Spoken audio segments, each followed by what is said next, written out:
Welcome to the latest edition of Lexington Remembers, and particularly our special series in commemoration of the end of World War II, our series of conversations with Lexington veterans of that war. My name is Dan Fenn, and I'm delighted to join my old friend Sam Berman, who's our well, we're going to do this together. It's not going to be so much of an interview as it is a kind of discussion and conversation.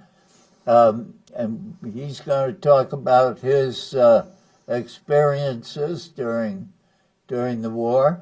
I'm going to talk about mine, which were very undramatic and unheroic, and then reflect a little bit on how we feel about that experience so many years later. Sam is older than I am. I like to talk to young people, though. That's true. That's true. I think Dan's when's your birthday? The 26th of February. You see, I mean, a lot older, because mine's the 27th of March. So I'm at least 10 days older than this man. Yeah, exactly. So, Sam, let's start off with yours. When did you go on active duty?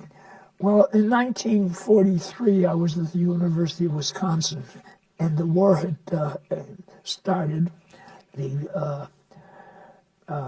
We watched the President Roosevelt talk about the bombing of Pearl Harbor, and I was very political in those days.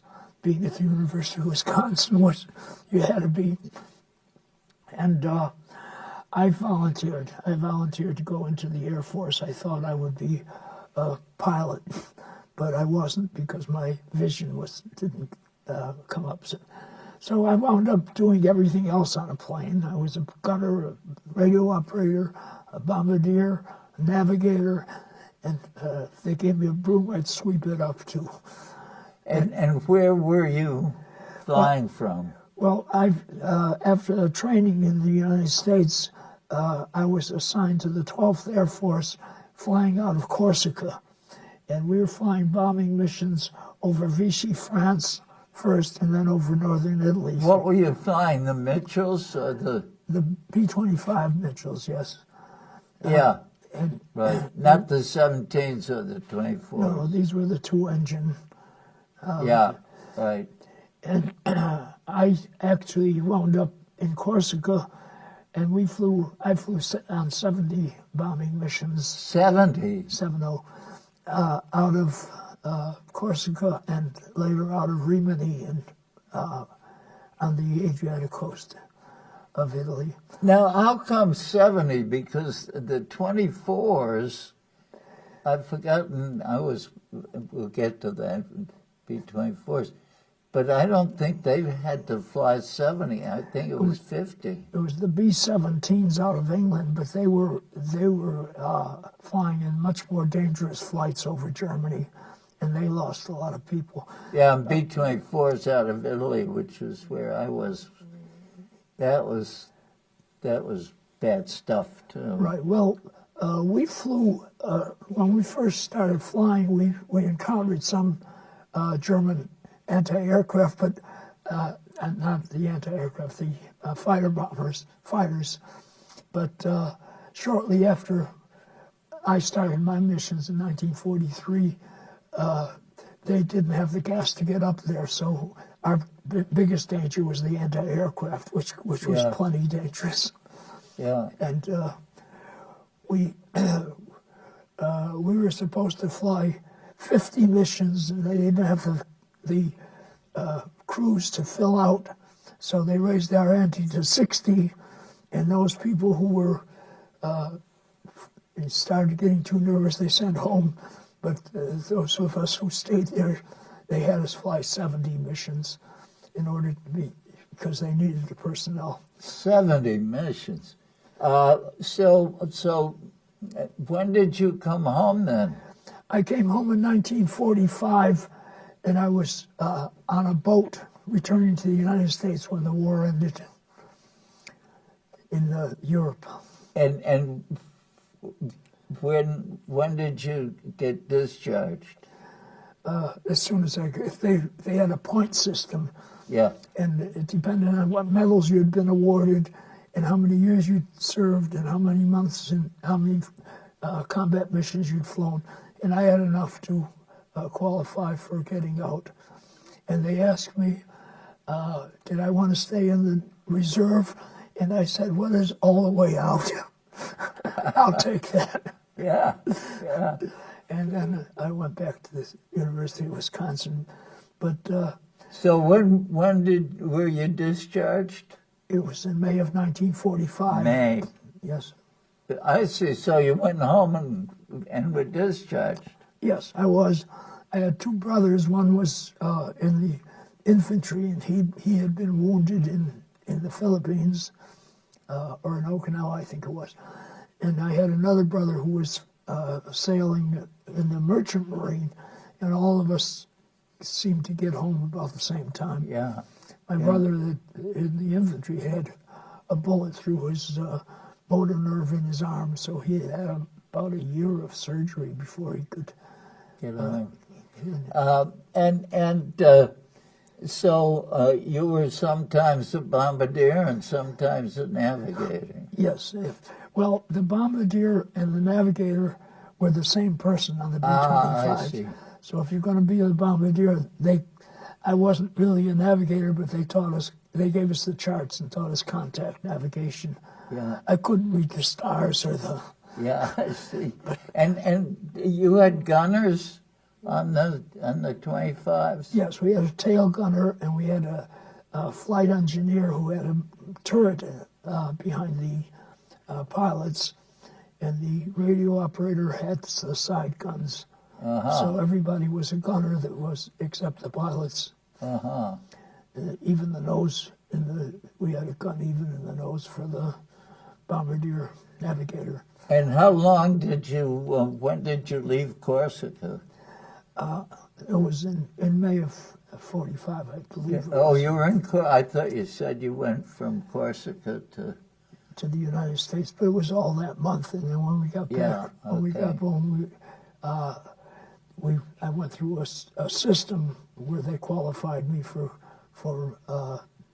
getting out. So I was discharged there. Corsica, how many bases did we have on Corsica? We had three. We had three bases. Each one was a group under the 12th Air Force. Yeah. And I think mine was the 321st Bombardment Group. And when we first went up, I have to say, when I read Catch-22, I thought they were talking about me, because the first flight that I went up, we started circling, and we would circle around Corsica as we formed our formations for the bomb group. Yeah. And we circled around, and I didn't know what we were doing, but all of a sudden I saw military installations below me, and I said to the pilot, I see some military installations, should I strafe it? And he said, no, for God's sakes, that's our own. That would have been awkward. It would not have been a good idea. Yeah, right. And so in Corsica, were you in tents or were you in barracks? We were in tents, but we had we built structures. Yeah, right. The bombs came in boxes, wooden boxes that had tongue and groove boxes, and we used those for flooring. And we had very nice tight flooring. Yeah. And a structure for the tent to go over, and it was very comfortable. We had little pot-belly stoves. Yeah, right. That all sounds familiar. And how many missions would you fly in a week, Sam? Well, sometimes we would fly 2 or 3 the same week. Yeah. We weren't always assigned. I was assigned to a flight to one particular airplane until I started flying as bombardier, and then they shifted me from wherever they needed somebody. So I was never flying with the same crew. And we did get anti-aircraft over France. And when you'd see a puff of black smoke, you knew that something was exploding near you. And if you saw a red center to it, it was too close. Yeah. And on one particular flight over Ostiglia in the Po Valley, all of a sudden there was an explosion beside our plane, and it was like a sheet of red. It wasn't just a red center. Yeah. And our plane was, I don't know how many holes that were. We had, out of the 6 people on that flight, we had 3 Purple Hearts. Oh. I was never that. Yeah. But So what medals did you have? well, I won the Air Medal 7 times, and the Distinguished Flying Cross. You got the DFC? Once, yes. Yeah. That was. And that was for a particular mission, the DFC? Yeah, that was that flight that I mentioned over Ostiglia. Our plane was disabled. We had one of our engines was out, and I was up in the nose, and our plane was diving toward the ground, and that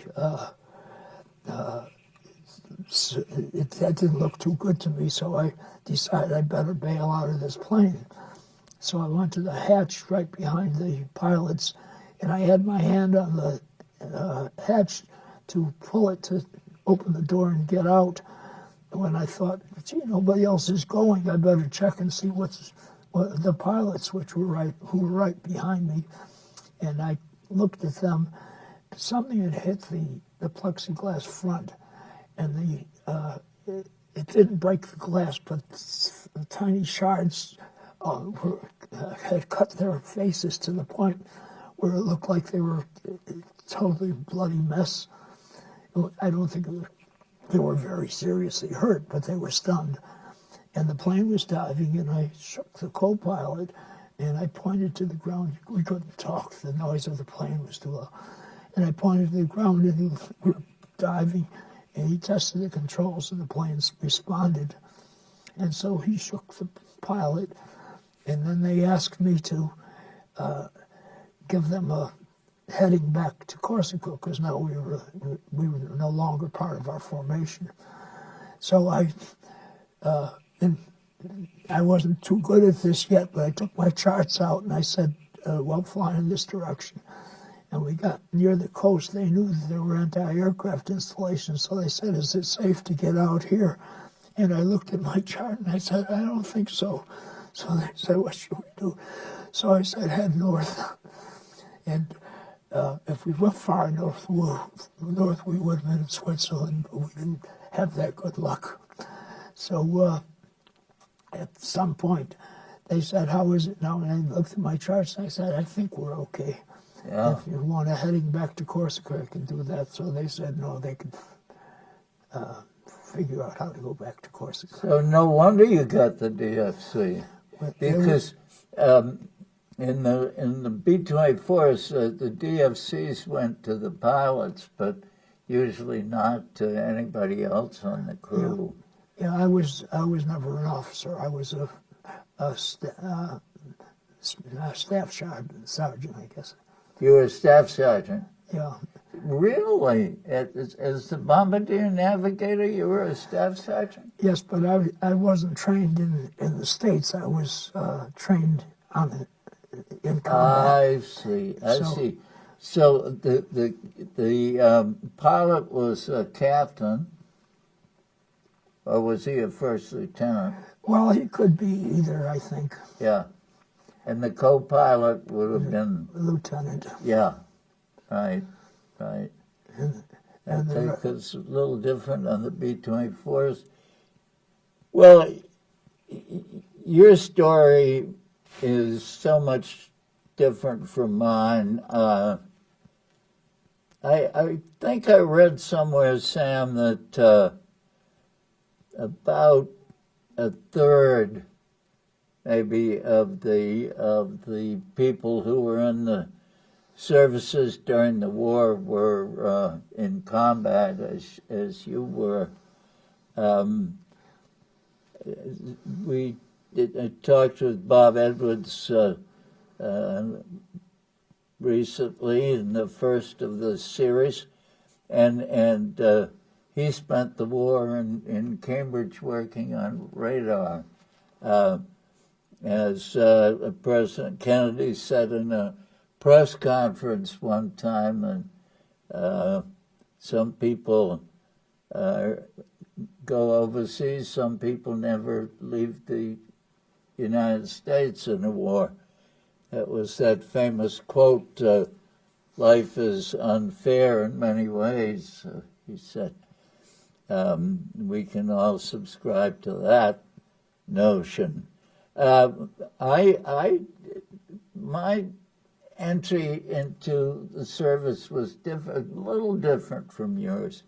Well, different in significant ways. I was at Harvard, as you were in Wisconsin, and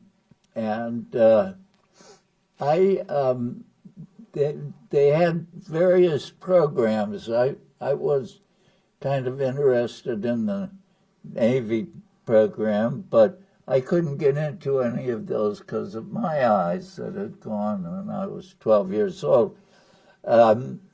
So there was something called the Enlisted Reserve Corps, and you went off and volunteered right after Pearl Harbor. I joined the Enlisted Reserve Corps, and that was an arrangement where you got sworn in, and then when they needed you, they'd call you to active duty. It was sort of a passive response. I didn't wait till I was drafted, but I figured, okay, you guys, here I am when you're ready for me. So I was called up. We were all called up. March 11, 1943, went to Fort Devens, and much to my surprise, they said, since you enlisted, not the way you did, get right into it, I have to ask you why you did that. They said, which branch would you like? And for some reason, I didn't know I was going to get asked even. I said Army Air Corps. And then they said, what part? Well, I knew I couldn't fly because of the eyes, and I probably wouldn't have anyway. And as far as fixing planes are concerned, listen, I wasn't interested in that. I wasn't going to be any good at that. And I didn't know about the different parts of the Army Air Corps. So I said administration. Well, little did I know what that meant. But the long and short of it was that I went overseas on the SS John Jay out of Newport News, of Hampton Roads, I guess, in Virginia. Month trip across the ocean with Convoy and all that stuff, and ended up in a B-24 base in southeastern Italy, doing nothing immortal or heroic, or nobody gave me any medals, and I didn't deserve any medals. I was feeling very uncomfortable because most of my friends were officers and doing important stuff, you know. Our adjutant, who later became a judge in New York, said to me one day, Dan, he said, there's an opening for warrant officer in the Mediterranean Theater. Why don't you apply? So I took the exam, studied Army regulations. The only question I remember on the exam was, how many horses do you have at a corporal's funeral? Who cares? I got it right. So how many horses does I think it's 2. Yeah. It's not very many. And it's none now. So anyway, I became a warrant officer, and I was sure the 2 things I didn't want to do was to be a supply officer, because I figured that was really boring. And I didn't want to be a motor pool officer, because I didn't care about cars, and the only thing I could drive was a Jeep. And so I gave my new commanding officer a crisp salute, because the B-24 bomb group didn't need a warrant officer, so they shipped me off to Mediterranean Air Transport Squadron. And so I saluted him crisply, and he said, "Good, you're our new supply and motor pool officer." So, oh my God. So that was in early May of 45. By that time, you were going home. I got home Halloween night in 1945. Got discharged at Fort Devens in November of 45. Didn't get home from the time I went on active duty until I came home on Halloween night. You get leave before you went overseas? I don't recall. I don't think I did. They kept telling us we were going to get leave. I don't remember that I We did. never did. Actually, when I went overseas, they did the way to get the planes over was to have the new crew fly them over. Yeah. And the B-25s couldn't cross the ocean just from the United States to Europe. So we flew from first to Florida, then to Natal, Brazil, and Belém, Brazil, on the big bulge in South Africa, in South America, over to the big bulge in Africa, and we landed on Ascension Island, which was halfway between. And yes, Ascension Island. And that way we took the Yeah, airplane. that's the way I came home on a C-47. Yeah. 7 days. Yeah. And if you missed Ascension Island is in the middle. It's right, Right? in the middle. Right in the middle. And if you missed Ascension Island, Forget it. forget it. Forget it. So yeah, that's right. So you made the same route that I did, only I was coming home on it that Yeah, way. well, I went overseas that way, and I came back on a boat.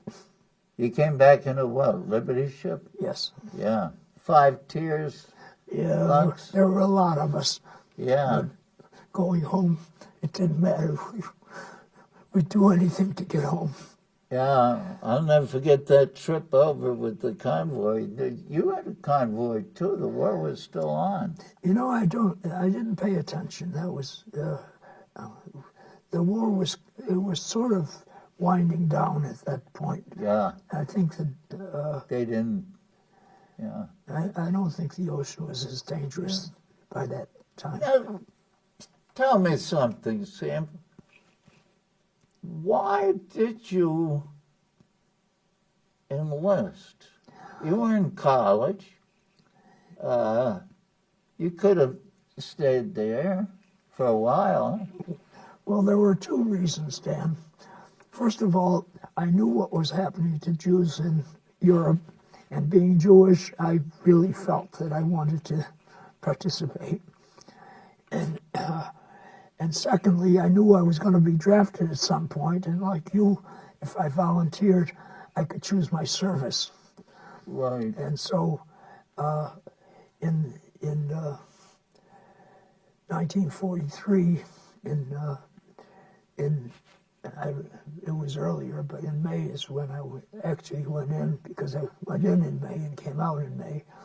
I was sent to Florida to, what was the name of that base?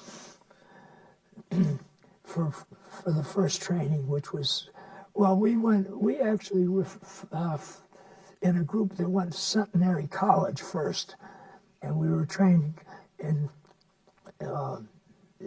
Piper Cubs as our first flying lessons, and it wasn't until after that that I had the eye exam that's the decision was made that I shouldn't be a pilot. Yeah. But we were already flying Piper Cubs. So why did you want to fly? Adventure, romance, I don't know. It was the Off we go into the WWII. right, just sort of that. You know, when you're 19 or 18 or 19 years old, war, it's a time that they get young men into the war because they don't know what they're doing anyway, and nobody thinks they can really get hurt. Others might, but you're not going to get hurt, and so I think war is fought by young men because they don't know any better. You know, we got off the boat to John Jay in Naples in late January, after the four weeks crossing the ocean, and they put us in a place close to Naples, the Vomero, and it was a bombed-out boys' school until they shipped us to our permanent base in the southeastern part of Italy, and we didn't have cots or anything. You know, we had those mattress bags. You remember those things? They were body bags in case anything happened to you. So everybody had one, and we had them stuffed with straw, and sleeping on the floor of the school. And there was a German air raid first night there, I think, and we were too stupid. And had that exact feeling that you're talking about, nothing could happen to us. We didn't go to the shelter. We just stayed there. Watch the fireworks. I mean, why bother to go to the shelter? Yeah. Now, how long did it take you to get over that feeling? Well, I didn't. I don't remember feeling worried about my own feeling in danger. I think there were others. I had other friends who did, who developed a fear. And some of those were sent home because they couldn't handle it psychologically anymore. But I never got over the fact that nothing was going to hurt me. Yeah, you didn't. No, I was. But it must have been pretty scary up there with all that flak. No, even then, when I was ready to bail out of the plane, we had training about bailing out and enough information about what it feels like that I had no fear of doing that. I felt that I knew exactly what would happen. And if you bailed out over Italy and you landed in the countryside, the partisans really controlled the countryside, and they would pick up any Allied forces that bailed out. If you landed near the Germans and they got you, you became a prisoner of war. But I felt pretty secure that even if I bailed out, I probably would wind up with the partisans, and Yeah. they would get me back to my base. Yeah. But the chances are that it might not have happened. It might not have worked that way. It's just that I just felt That you assumed it would. I just felt comfortable that Yeah. I wasn't going to Isn't get that hurt. Interesting. Yeah. I was asked to speak at the Veterans Day program at Brookhaven, and one of the things I said that wars are decisions of wars are made by generals, by politicians, and by businessmen. The people that go into the wars don't make those choices, Yeah. and so that's why I think you have to be young, and the older people are the ones that send you, but the young people are the ones that fight it. Yeah. We talk about that in a minute. So, what was it like for you coming back and becoming a civilian again? Well, I just went back to school. I went back to the University of Wisconsin, and I had started out, I liked math and science, but I really didn't know much about it. So I thought, when I first went to Wisconsin, I thought I would go into engineering. And that really wasn't my thing. And I got so far, and then my family business was growing and needed help. So In Wisconsin? no, in the Boston area. Oh, really? So, Well, why'd you go to Wisconsin if you brought up in Boston? Well, my sister went there first, and so Okay. I just Cold up there. yeah, but it was a long way off, and it was more adventure than going to Yeah. a school in the Boston area. Right. Okay. And so then you came back to Boston. And I went back into the family business, which was a trucking company. But at that point, I was very interested in folk music, and I noticed an article offering guitar lessons, and I had a guitar, but I didn't know how to play it. And the guitar lessons were being given by Bess Lomax, who was part of the Almanac Singers. Yeah. And she and her husband had moved to Boston. He was a graphic designer, and so was my wife. And so we became friends, and I learned the guitar from her. And then we formed a group to reflect the group in New York that was being run by Pete Seeger, and they called themselves the People's Artists. So we called ourselves the People's Artists of Boston. And we started doing singing hootenannies, and While you were in the trucking company. yes, well, Yeah. that was not my main activity. Yeah, I was supporting myself in the trucking company. Yeah.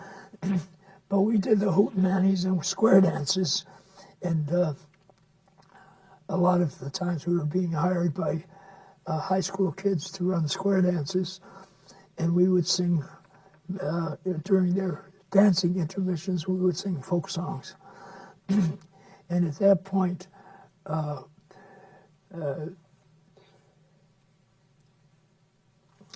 the Progressive Party had formed with Henry Wallace running for Yeah, president. sure, I remember that. And we were sympathetic to that movement. And after that failed, Walter O'Brien ran as a Progressive Party candidate for mayor of Boston. It was sort of the last little fledgling of the Progressive Party in the Massachusetts area. And so Bess asked us to write songs for the soundtrack for Wally.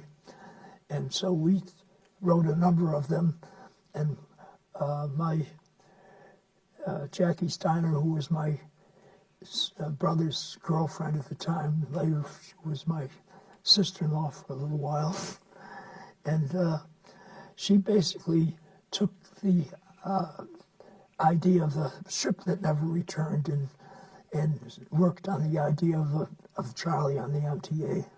Yeah. And she came back, and we all worked on those songs, and we did a sound recording. I was the lead singer for the soundtrack, the original, first version that was ever recorded of that song. And we changed it, we worked on it, and she called it the character Angus when we started. And we said, you can't do that. If he hasn't got a nickel, it's maybe because he's Scotch. We have to use a more general name. So we came up with Charlie. And actually, we used that song at our hootenannies, and we liked the song, so we kept doing it. And other people who were friends learned it from us. And eventually somebody sang it to a guy named, I think it was Tim Holt in New York, who was a folk singer, and he recorded it. And the song came back to Boston, and the Republicans, the right-wingers in town said, when they heard Walter O'Brien's name on the song, because the last verse said, vote for Walter A. O'Brien to fight the fare increase. And they said, you can't sing that communist song. So the song went down. But later, one of the people that we knew was working as a bartender in California at the Hungry Eye in San Francisco. And he taught the song to the Kingston Trio. And they recorded it, but they changed the name from Walter O'Brien to George as a fictitious name. And it became the #1 bestseller in the country. But none of us ever expected that to happen. That's a great story, and you were the vocalist on the soundtrack. I still have my original soundtrack record from that. And so now we have the Charlie card Right. from that song. Yeah, well, they got over the idea that Wally was a communist. Yeah. He wasn't, but Yeah. But in those days, it's such a great story. It's such a great song. My goodness. And so you slid back into civilian life pretty easily. Yes, the truth is, Dan, that I never stopped being a civilian. Yeah. Okay. Yeah. We were. That army was a civilian army, really. In a way, it had the military discipline up to a point, but a lot of parts of the army that was sort of ignored. Well, I certainly had no interest in making a career of it. As a matter of fact, and I think it was a bad mistake, they said to me, would you like to join the reserves? And you mentioned that. And I said, hey, I've had all of this I want.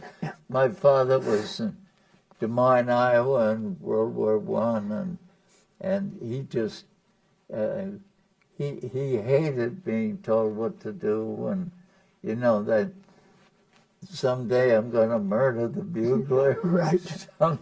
Someday they're going to find him dead. It wasn't a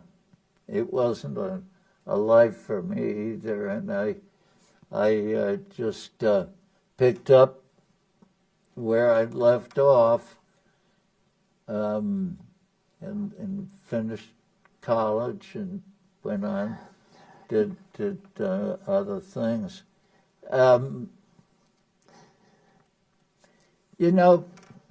Here we are, Sam. A couple of old men, very old. Very old. When you get to be 97, that's pretty old, right? And Sam, you've done a lot of things around town. I've done a lot of things around town. You still involved in stuff. I'm still involved in stuff. 75, it's been 75 years since that thing was over. An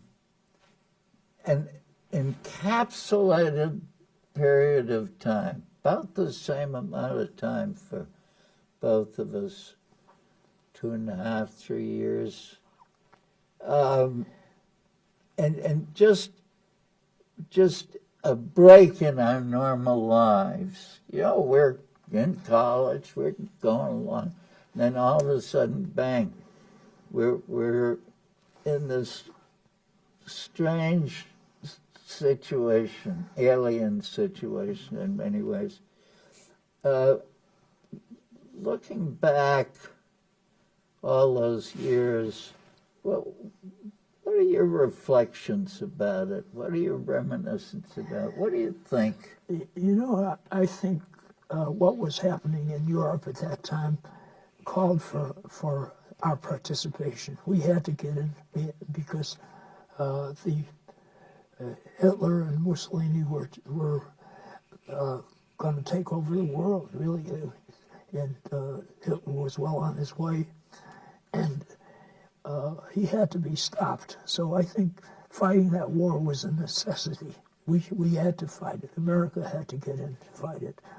But I think generally wars are fought for political reasons or for not good reasons. And I'm really suspicious of the reasons that we got into any war since World War II.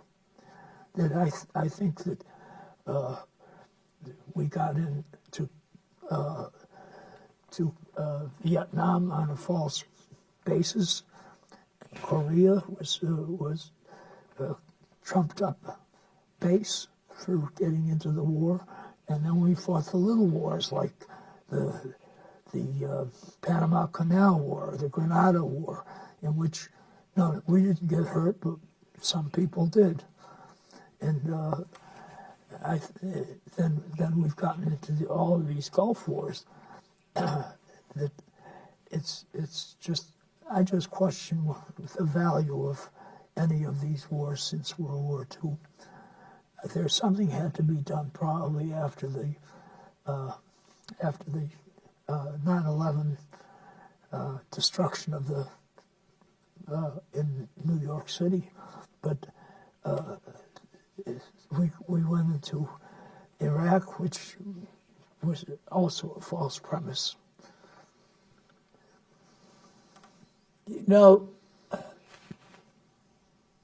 People who have been in combat, like you, people whose lives have been at risk, like yours, mine, not anywhere near so much. Even people like me, whose lives are interrupted, I don't know about you, but all we want to do is go home. Yeah. Just go home. Get back to our regular lives. But that's such a minor a minor factor when you think of the lives lost, when you think of the property destroyed and the beautiful places ravaged and the damage to great works of art, when you think of the cost, when you think of the refugees, I've often thought, we keep talking about these people who gave their lives. Sam, they didn't give their lives. Their lives were taken from them. It's a big difference. It's a big difference. And after all these years of life and living that you and I have done, you say, is it really worth it? Well, part of my feeling about people thanking us for our service and Veterans Day and Memorial Day are sort of an advertisement for the military. We talk about the heroic things that happened, and young people think. And there were some heroic things. Oh yes, there certainly were, and it's a kind of a lure to get young people to get in, and they want to be heroes too. Yeah. And in the end, nobody's a hero. Yeah. Yeah, is that why? I mean, you get caught when you're young. You get caught up with the music and the parades and the, you know, I felt very uncomfortable around Harvard Square, not being in uniform, and I was looking forward to not being a civilian. I wasn't. Yes. I wasn't getting into it for any particularly noble reasons, although I felt exactly the same way you did, that this was a horrible thing that was going on in Europe and we had to do something about it. But the glamour is just show stuff. And the forcing people into the cold and the wet and the trenches and the flak and you know, it's such a horrible price to pay. I had a friend, Adam Yarmolinsky, a college friend of mine. He was, as he proudly said, the deputy to the Secretary of Defense, Bob McNamara. McNamara was a great guy, in fact, very sensitive guy. And Adam, I ran into Adam shortly after he'd seen Apocalypse Now. And he was in a state of shock, Sam. And he said, if those of us way up the chain had any idea of what happens as a result of the decisions we make to real people in real places, Right. Why don't we? I mean, we've had enough experience with this. Why don't we say this is the last resort? Well, we know that war is hell. That enough people have said so. Enough films and books have been written. Movies, TV shows. That condemn the whole concept of war, but it doesn't stop wars. Why? Why can't we learn? You know, here we are, looking back on that experience, and the thing that really stands out for me is, why can't we learn not to do this? Yeah, I agree. We should, somehow everybody has to start from scratch and learn all over again. Each generation needs to have their own experience and learn. My mother was a pacifist because she was German, and she was over here during World War II, and it was very painful for her because of the way she was treated being German by her friends. and she was a pacifist. I'm not a pacifist. I agree with you. Sometimes, like World War II, you just have to do it. The Civil War, you just have to do it. That's all. And you and I just happened this greatest generation stuff. How do you feel about that? Well, I'm kind of proud to be one of the greatest Okay. generations. All right. You know, I mentioned my brother, and my brother had started his first year at Harvard at the time, and that was when they had the program for officers training for, Yes, for indeed. young men that were in college, Right. and all of a sudden there was Field this artillery, they went. there was this revolt around the country. Why should those guys, the elite, become officers, and the rest of us have to be in the infantry? Yeah, yeah. And so that's when they took all the young men out of the colleges and put them in the infantry. Yeah.